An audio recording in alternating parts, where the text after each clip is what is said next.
네, 오늘 우리가 함께 볼 말씀은 레위기입니다. 레위기 16장 1절에서 5절 말씀을 우리가 함께 봉독하겠습니다.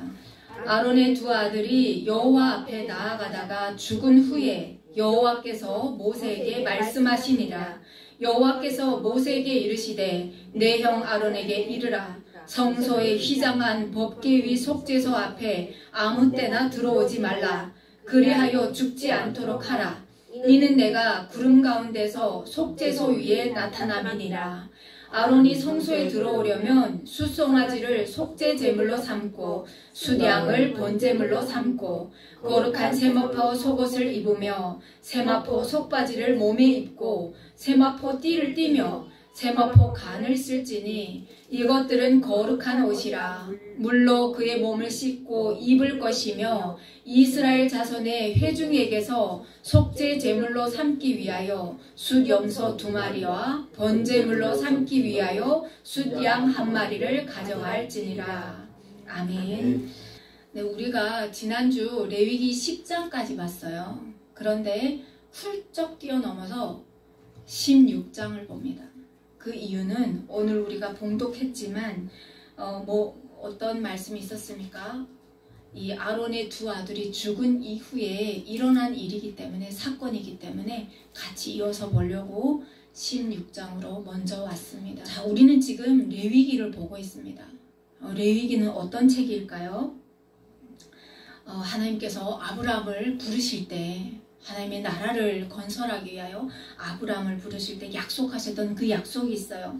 창세기 12장에 보면 하나님께서 아브라함에게 약속하신 말씀이 있어요. 여호와께서 아브라함에게 이르시되 너는 너의 고향과 친척과 아비의 집을 떠나 내가 네게 보여줄 땅으로 가라. 내가 너로 큰 민족을 이루고 네게 복을 주어서 내 이름을 창대하게 하리니 너는 복이 될지라. 너를 축복하는 자에게는 내가 복을 내리고 너를 저주하는 자에게는 내가 저주하리니 땅의 모든 족속이 너로 말미암아 복을 얻을 것이라. 이런 약속을 하셨어요. 자, 그러면 하나님께서 말씀하실 때 아브라함과 이삭과 야곱에게 하신 그 약속을 지키겠다라고 말씀하시면서 신실하게 그 약속을 계속해서 하나님께서 언급하신단 말이에요. 그럼 그 약속이 또 뭔지 보겠습니다. 창세기 26장에 보면 아브라함의 아들 이삭에게 하신 약속이 나옵니다. 그런데 아브라함 때와 똑같이 이삭이 살던 그 시대도 흉년이 들어요. 그래서 이삭이 어떻게 하느냐? 그 나일강, 날마다 범람해서 풍족한 그 애굽으로 가려고 내려갈 때였어요. 그때 하나님께서 이 이삭에게 나타나셔서 또 말씀하시는 거예요. 뭐라고 말씀하시냐? 이 땅에 거류하면 내가 너와 함께 있어서 네게 복을 주고 내가 이 모든 땅을 너와 내 자손에게 주겠다. 이런 약속을 하십니다. 내가 내 아버지 아브라함에게 맹세한 것을 이루어서 아브라함에게 하신 그 약속을 지금 상기시켜주는 거예요. 내 자손을 하늘의 별과 같이 번성하게 하고 이 모든 땅을 내 자손에게 주리니 내 자손으로 말미암아 천하 만민이 복을 받으리라.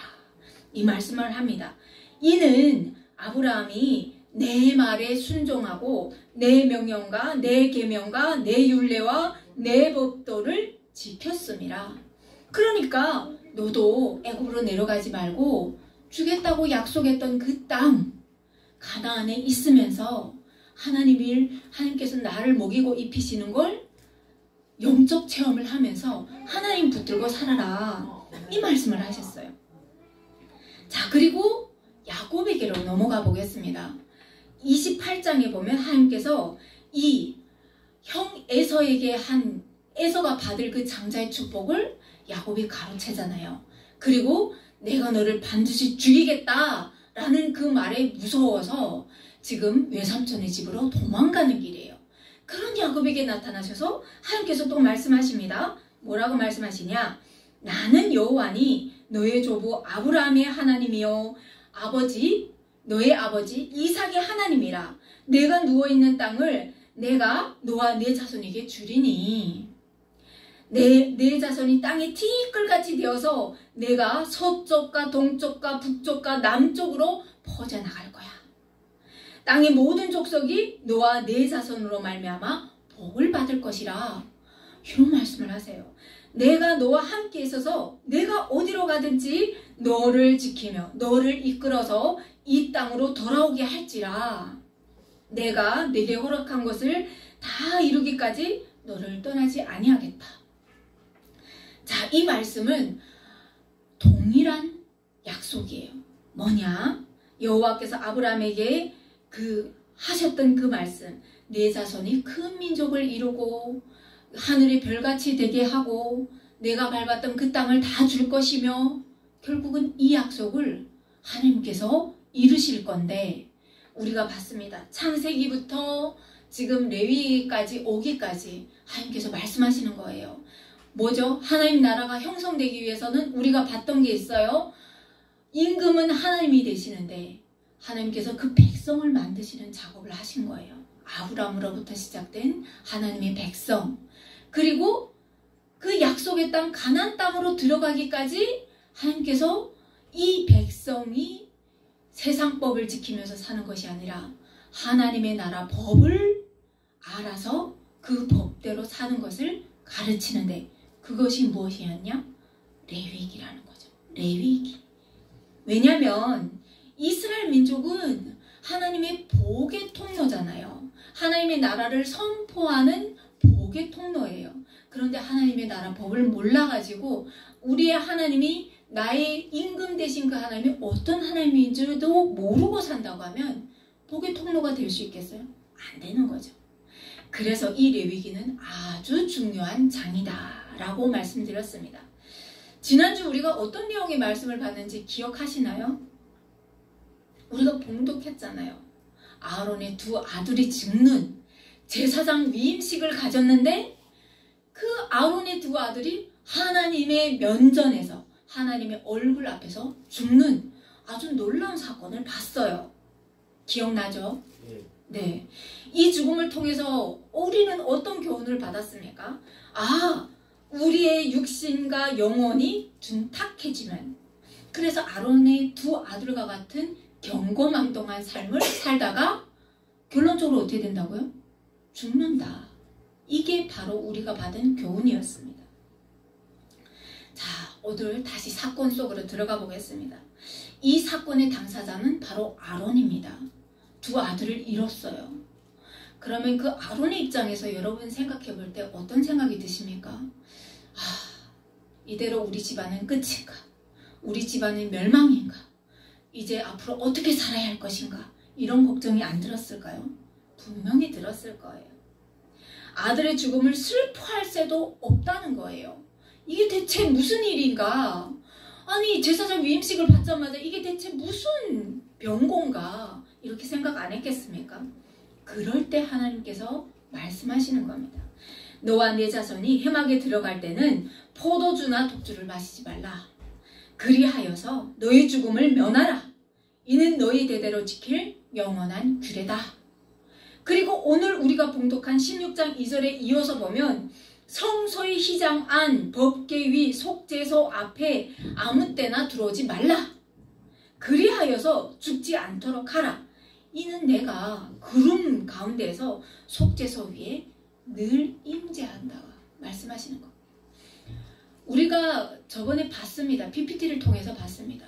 성막 안에는 성소와 지성소가 있어요. 성소는 제사장들이 이렇게 향을 피우고 떡상에 떡이 비지 않도록 하고, 그리고 7초 때 불을 피우고, 이런 일들을 제사장들이 다 하는 거예요. 아무나 못합니다. 그러면 지성소는 어떤 곳이냐? 하나님의 영이 임하는 곳입니다. 그러면서 하나님과 독대하는 자리예요. 제사장과. 그런데 여기에는 1년에 한 번밖에 못 들어가요. 그런데 이 말씀을 보니까 어때요? 아론의 두 아들이 포도주에 취해가지고 아무 불이나 갖고 들어가서 그 지성소 안에 들어갔다는 거예요. 지성소는 여러분, 우리가 계속 보는데 하나님의 그 5대 제사를 주신 이유도 왜일까요? 하나님은 죄와 타협할 수 있는 분이 아니시라는 거예요. 죄를 진멸하고 소멸하시는 분이 하나님이시라는 거예요. 그런데 이들이 취해가지고 하나님 앞에 들어갔어요. 죄인의 몸으로 들어갔어요. 그러면 죽을 수밖에 없다. 이 말을 하시는 거예요. 그래서 하나님께서 죽지 말라. 이 말을 하시는 거예요. 그러면 여러분, 우리가 생각해 볼 때 오늘날 우리는 얼마나 은혜의 시대를 살아가고 있습니까? 왜냐? 내가 괴롭고 번뇌하고 때로는 너무나도 받은 은혜가 커서 하나님 앞에 감사하고 춤추고 노래하고 싶을 때 아무 때나 우리는 하나님의 앞에 나올 수 있다는 거예요. 그 이유가 왠지, 그 이유가 무엇으로부터 비롯됐는지 오늘 말씀을 통해서 우리가 은혜 자리로 나가보겠습니다. 자, 출애굽한 이스라엘 자손들 하나님 앞에 섰던 그때만 해도 여러분 하나님 앞에 함부로 설 수가 없었습니다. 왜냐? 죄인이기 때문에. 그때는 하나님과 우리의 사이가 막혀있던 때예요. 죄라는 죄로 인해서 우리는 하나님 앞에 나갈 수 없었어요. 그래서 사망이라는 큰 웅덩이가 하나님 앞으로 나가는 그 길을 막고 있었습니다. 이런 말을 하는 사람들이 있어요. 하나님을 우리가 봤으면 정말 우리의 믿음이 더 굳건해서 하나님 앞에서 우리가 충성할 수 있을 것 같다. 믿는 사람들도 그렇게 말하는 사람들이 많고요. 교회 안 다니는 사람들은 그래요. 하나님 보이지 않아, 잡히지 않아, 뭘 보고 믿어? 그래서 이것만큼 불확실한 게 없어. 그러면서 산과 들과 바다로 사람들은 하나님 앞에 오지 않고 뛰어다닙니다. 그런데 이 사람들의 입장에서 여러분 생각해 보세요. 하나님 앞에 함부로 나갈 수 없는 시대였어요. 함부로 나갔다가 아론처럼 두 아들이 갑자기 죽는 병고를 당하는 그런 시대였다는 거예요. 하나님과 함께 동거한다는 것은 여러분 우리가 정말 깨끗해지지 않는 이상은 아주 위험한 동거입니다. 내 목숨을 내놔야 하는 그런 위험한 동거예요. 하나님과 한 동네에 산다는 것은 큰 은혜이기도 하지만 아주 두려운 위험한 동거라니까요. 그런데 에스겔서 18장 23절에 보면 이렇게 말씀합니다. 이렇게 기록되어 있습니다. 주 여호와의 말씀이니라.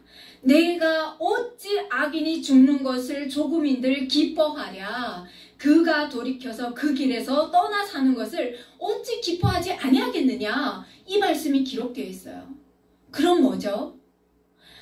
그 시대에 하나님 앞에 나가는 것이 우리가 목숨을 내놓아야 하는 위험한 동거이지만 하나님께서 하나님을 모르고 살아가는 그 죄인들이 죽는 것을 기뻐하지 아니한다. 이 말씀을 기록하고 있는 겁니다. 그래서 하나님께서 이스라엘 자손들이 그 생명을 보존하라고 주신 것이 무엇이냐? 그 장치로 주신 것이 무엇이냐? 제사법이었어요. 내가 죽는 대신에 제물을 내가 1년 동안 정성 들여서 키웠던 그 가축을 하나님 앞에 끌고 나가서 거기에 내 죄를 대신 뒤집어 씌워서 제물이 되어서 하나님 앞에 태워드리는 그런 제사법을, 그래서 그 제물이 죽음으로 말미암아 하나님께서 나를 죽이는 것을 뒤로 미루셨다는 거예요. 우리가 하나님을 온전히 알고 하나님의 그 성정을 닮아가는 그때까지 기다리셨다는 거죠. 자, 오늘 봉독한 레위기 16장은 레위기에서 아주 중요한 핵심장입니다. 동시에 구약의 중심장이기도 합니다. 왜 그런지 보겠습니다. 레위기 23장을 보면 여호와의 절기를 말씀하시면서 동일한 16장의 내용이 기록되어 있는데 그 말씀을 바로 속죄일에 대한 말씀입니다. 유대인들에게 있어서 이 속죄일은 7월 10일에 해당되는 날입니다. 그런데 저번에 말씀드렸어요. 출애굽한 그때로 시점으로 그들이 1월로 계산이 되잖아요.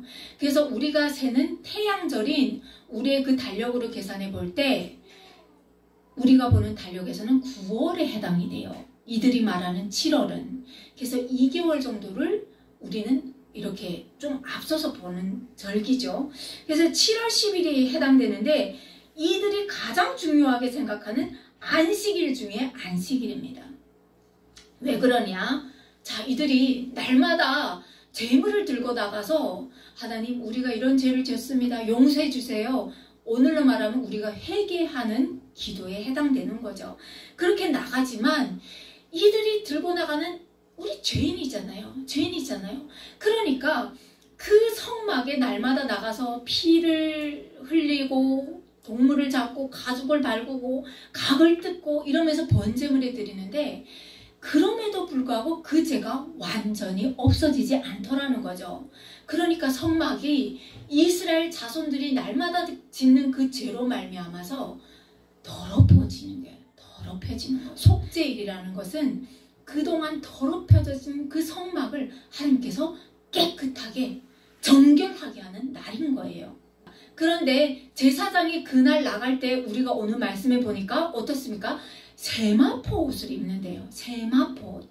제사장은 평소에 어떤 옷을 입냐면요. 화려한 옷을 입습니다. 우리가 봤죠? 금실, 청실, 홍실, 자색실이 들어간 아주 화려한 옷을 하나님께서 입히셨어요. 내가 구별한 사람이다. 하나님께서 이스라엘 백성들보다 구별하여 세운 사람들입니다. 그래서 평소에는 아주 화려하고 아주 멋진 옷을 보석들이 들어간 다이아가 들어간 그런 옷들을 입어요. 그런데 속죄일에는 세마포 옷을 입습니다. 자, 왜냐하면 이 날은 정결케 하는 날입니다. 제사장도 주님 나는 죄인입니다. 하나님 나도 죄인입니다 하면서 하나님 앞에 소를 숫송아지를 들고 나가고 나와 나의 가정을 위해서 정결케 하는 그런 날이에요. 그래서 소박하고 겸손한 자세로 나가는 그런 베옷을 입는 거예요. 자, 우리 속에 내재하여 말씀하시는 성령 하나님의 은혜로 우리를 겸손하게 하고 감사하며 그동안 베푸신 은혜에 감사하며 이제 1년의 끝을 지금 우리가 마지막 달을 보고 있지 않습니까? 하나님 앞에 그동안 베푸신 은혜 감사합니다. 그러면서 예배 자리로 이끄는 자리라는 거죠. 하나님은 우리가 하나님 앞에 오직 죄인임을 깨닫고 한없이 겸손한 자세를 갖는 자, 진실되게 회개하는 자, 그리고 그 회개를 통해서 깨끗함을 갈망하는 그런 사람에게 하나님께서 임재하셔서 말씀하시는 거예요. 1년에 한 번 들어가는 이 자리는 제사장이 또 이렇게 제비를 뽑습니다. 왜냐하면 제사장이 온전하게 하나님 앞에 회개하지 않고 들어가면 죽는 자리예요. 지성소라는 이 자리는 하나님은 우리의 마음 중심을 보는 자리예요. 우리 입으로 하나님 죄송합니다. 못 들어지게 회개했다고 해서 하나님이 속아 넘어가시는 분이 아니에요. 나를 지으신 분이세요. 그런데 제사장이 입으로 번들어지게 하나님 앞에 회개합니다 하고 제 지성소로 들어가는데 죄가 발견됐어요. 그럼 그 자리에서 목숨이 그냥 아사져 가요. 그러니까 어떡하겠어요? 제사장이 이 날에 들어가는 날에는 어떻게 하는지 알아요? 발에다가 끈을 묶습니다. 그리고 옷에는 방울을 달아요. 그리고 캄캄한 지성소로 들어가는 거예요. 하나님 앞에 나가는 거예요. 영존하는 하나님의 면전에 서는 거예요. 그런데 하나님께서 내가 내 죄가 있도다 하면 거기에서 그 영혼을 앗아 가시는 거예요. 그냥 수거해 가시는 거예요. 그럼 이 사람은 죽어요. 그런데 지성소는 아무 때나 들어간다고요? 못 들어가요. 그러니까 밖에서 들어보는 거예요. 방울 소리가 나나 안 나나? 안 나. 그러면 어떻게 하느냐? 발에 끈 그 끈을 이 성소에서 밖에서 끄는 거예요. 제사장들이. 그래서 그 시체를 끌어내는 거예요. 그만큼 있잖아요. 이 지성소는 진짜 무서운 자리였어요. 이런 무서운 자리예요. 그러니까 제사장들도 제비 뽑았다니까요. 누가 이 날에 들어갈 것인가 제비를 뽑는 거예요. 그러면 이 제비 뽑힌 제사장은 얼마나 두렵고 떨리는 마음으로 이 시간을 준비하겠습니까? 생각해봐요. 그리고 이날에 다른 날과 달리 필히 준비하는 것이 있습니다. 이스라엘 자손의 회중에게 속죄 제물로 삼기 위해서 숫 염소 2마리와 번제물로 삼기 위해서 숫 양 1마리를 가져갈지니라.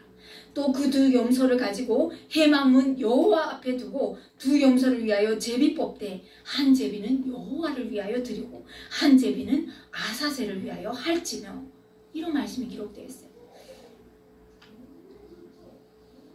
자, 다른 날은 백성들이 끌고 간 그 제물을 본인이 잡지요.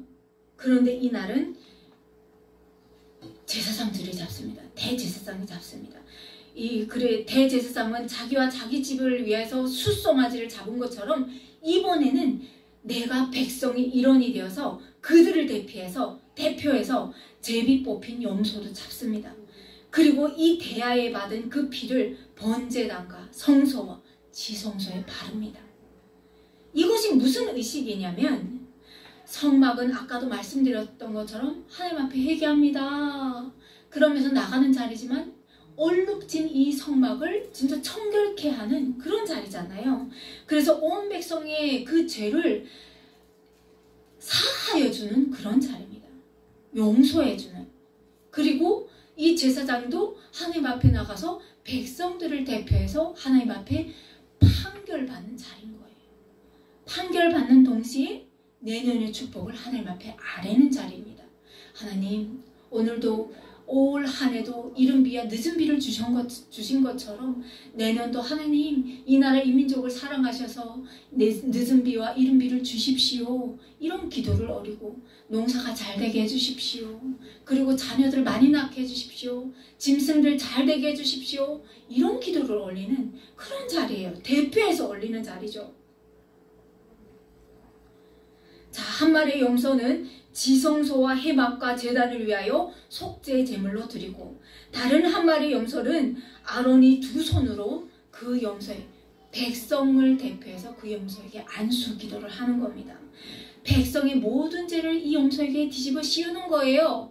그래서 이 염소를, 한 염소는 여호와를 위해서 번제로 드리고 한 염소는 광야로 떠나 보내는 거예요.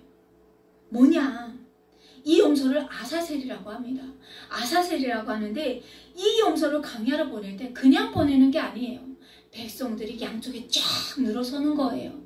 그럴 때 이 안수받은 염소가 걸어가잖아요. 그럴 때 사람들이 욕하는 거예요. 이 더러운 염소야 이러면서, 너는 하면서 막 욕해요. 오늘날 우리가 막 쌍욕을 하는 그 욕을 이 염소를 향해서, 이 재물을 향해서 다 하는 거예요. 집을 뱉고 돌을 던지고. 여러분 상상해봐요. 이 염소가 온전히 걸어갈까요? 피투성이가 되어서 걸어가는 거예요. 한 사람의 욕도 아니고 그 많은 백성의 욕을 다 뒤집어 쓰는 거예요, 얘가. 그리고 광야로 가요.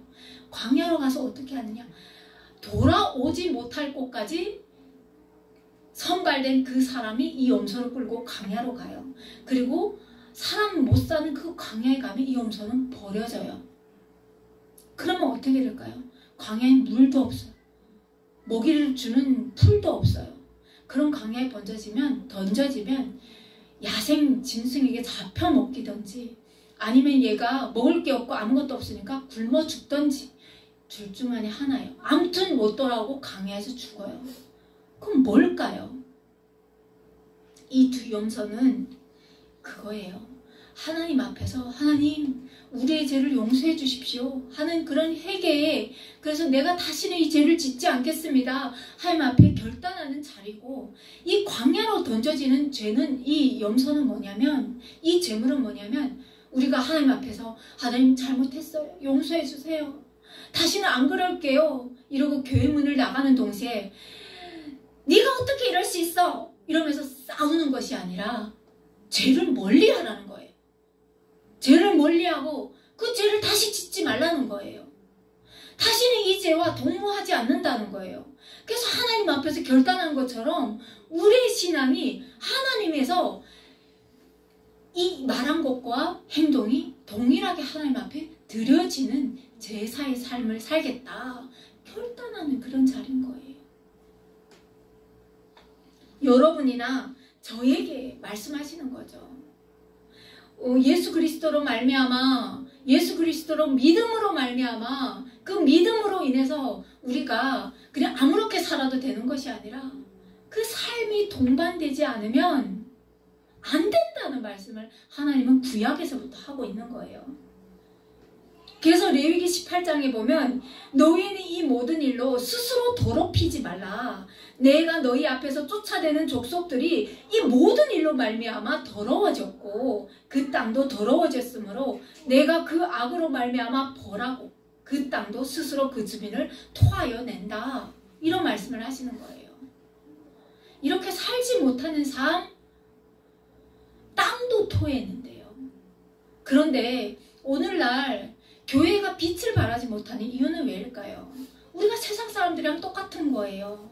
세상 사람들과 똑같이 조금 나아가지고 되겠어요. 그러니까 세상 사람들이 봐가지고 야 너처럼 사는 거면 나 교회 안 가고 싶다. 그냥 즐기면서 살지 뭐하러 교회 가냐? 아멘. 그 얘기를 하는 거예요. 우리가 하나님 앞에서 예수 그리스도의 이름을 땅에 짓밟는 게 바로 우리라는 거예요. 그래서 하나님도 말씀하시는 거예요. 하나님 앞에서 온전히 살지 못해서 가나안 족속도 쫓겨나 그 땅도 토해내. 그러니까 그리스도인들이 온전히 살아야 세상 사람들도 본받아서 예수 그리스도 안에 와서 그 영원히 구원받고 자유해진다. 이 말씀을 하시는 거예요. 로마서 6장 23절 말씀을 보면 죄의 삭은 사망이래요. 자, 그래서 하나님께서 말씀하시는 게 뭐라고 말씀하시냐? 너희는 영원히 이 규례를 지킬지니라. 일곱째 달 곧 그 달 10일에 너희는 스스로 괴롭게 하고. 이 날에는 하나님께서 말씀하세요. 세상에서 누리던 그 모든 것들을 금식하래요. 핸드폰 보던 거 다 내려놓으래요. 그리고 우리가 친구들 만나가지고 교제하던 거 다 내려놓으래요. 그럼 뭘 해야 될까요? 하나님 은혜에 감사하는 거.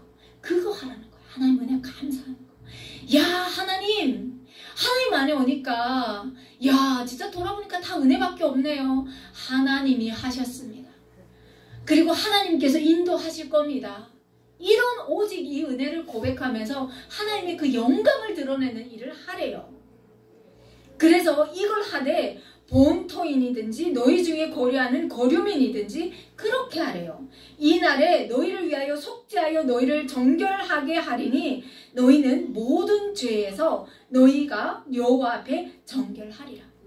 이는 너희에게 안식일 중에 안식일인 즉 너희는 스스로 괴롭게 할지니 영원히 지킬 규례라. 괴롭다는 것은 우리가 평소에 하던 그걸 안 보면 괴롭잖아요. 궁금하잖아요. 이게 뭘까? 그리고 누군가 막 이렇게 뭔가 이렇게 어디 가서 뭔가를 중독들이 많잖아요. 핸드폰 중독도 많고 쇼핑 중독도 많고 또 TV로 구매하는 그런 중독도 많고 아니면 만나서 먹고 마시는 그런 중독도 있고 다양하다는 거예요. 그걸 안 하면 괴롭잖아요. 우리 마음에 괴롭잖아요. 그런데 그걸 다 내려놓고 하나님을 온전히 묵상해봐라. 이런 말씀을 하는 거예요. 자, 그런데 여기서 반전이 일어나요. 여기까지 끝난다고 하면 그래서요? 그러면 예수 그리스도 믿는 게 뭐가 우리에게 유익일까요? 이런 생각이 들잖아요. 반전이 일어나는데 히브리서 10장 말씀을 보면 이렇게 말씀하십니다. 율법은 장차올 좋은 일의 그림자일 뿐이요 참 형상이 아니래요. 해마다 늘 드리는 같은 제사로는 나오는 자들을 언제나 온전하게 할 수가 없대요. 또 11절에 보면 제사장마다 매일 서서 섬기며 자주 같은 제사를 드리되 이 제사는 언제나 죄를 없게 하지 못한다. 온전케 할 수 없대요. 아론이 드리는 제사는 온전케 할 수가 없대요. 아니 그러면 이 제사법을 왜 줍니까? 온전케 하지 못하는 건데 왜 주셨어요? 알죠? 우리는 하나님과 함께 살기 위해서. 이 제사법이 없다면 하나님 앞에 죽으니까. 임시 방패편으로 주신 제사법이라는 거죠. 그것의 시작은 에덴 동산부터 시작했고, 그리고 하나님 앞에 우리가 불순종함으로 말미암아 하나님을 우러러봐야 하는 존재인 우리가 나를 우러러보게 했다는 거예요. 사탄은 그걸 끄집어 넣었다는 거예요. 야, 너를 위해 살아야지, 너의 영광을 위해 살아야지, 남보다 잘 돼야지, 요런 말을 사탄은 오늘도 속속속속 한다는 거예요. 그게 하나님은 죄래요. 하나님을 온전히 보지 못하는 그 삶이 죄래요. 그런데 하나님께서 하나님 나라를 만들어야지 하면서 갑자기 하늘 보좌를 뒤로 하시고 이 땅에 임재하셨단 말이에요. 이스라엘 백성 그 진영 중간에 고하셨다는 거예요. 그럼 어떻게 해요? 죄 많은 죄인들은 다 죽게 생겼어요. 그래서 주신 법이 제사법이에요. 임시 방패편. 자, 히브리서 9장 1절 8절에 보면 첫 언약에도 섬기는 예법과 세상에 속한 성소가 있더라 라고 시작하면서 6절에 보면 이 모든 것을 이같이 예비하셨으니 제사장들이 항상 첫 장막에 들어가 섬기는 예식을 행하고 오직 둘째 장막은 대제사장이 홀로 1년에 한 번 들어가되 자기와 백성의 허물을 위하여 드리는 피 없이는 아니하나니, 이런 말씀을 주시면서 성령이 이로써 보이신 것은 첫 장막이 서 있을 동안에는 성소에 들어가는 길이 아직 나타나지 아니하였다. 뭐라고요? 지성소에 들어가는 길이 아직 나타나지 않았다. 아까 뭐라고 했습니까? 그 사망으로 인해서, 죄로 인해서 하나님 앞에 나가는 그 길이 끊어졌다. 그렇게 되는 거예요. 이 막혔던 길을, 이 길을 다시 이으신 분이 누구시냐? 예수 그리스도. 죄인이 그 길을 열 수 없기 때문에 이 세상을 지으신 그분이, 온전하신 그분이 인간의 육신을 입고 오셔서 그 길을, 그 사망의 권세를 이기셨다는 거예요. 그 사망을 이기는 것은 곧 사망밖에 없는 거예요. 피라는 것은 피 흘려서 되는 것이 아니라 피라는 것은 죽음을 뜻합니다. 그래서 예수 그리스도도 그 사망을 이기기 위해서 죽으셨다가, 완전히 죽으셨다가 그 사망을 이기신 분이시라는 거예요. 부활하신 분이시라는 거예요. 그 죽음에서 끝나면 희망이 없죠. 결국은 죽음이네. 그런데 우리의 신앙은요, 부활하신 예수 그리스도, 부활하신 그 부활의 신앙이, 예수 그리스도를 믿으면 우리는 죽지 않는다. 이것이 바로 우리의 신앙이라는 거예요. 아멘. 네. 얼마나 대단합니까? 그래서 제사장마다 매일매일 섬기며 자주 같은 제사를 드리되 이 제사는 언제나 죄를 없게 하지 못하거니와 오직 그리스도는 죄를 위하여 한 영원한 제사를 드리시고 하나님 우편에 앉으사 그가 거룩하게 된 자들을 한 번의 제사로 영원히 온전하게 하셨다. 그러므로 형제들아, 우리가 예수의 피를 힘입어서 성소에 들어갈 담력을 얻었으니 그 길은 우리를 위하여 휘장 가운데로 열어놓으신 새로운 살 길이요. 휘장은 곧 예수님의 육체래요.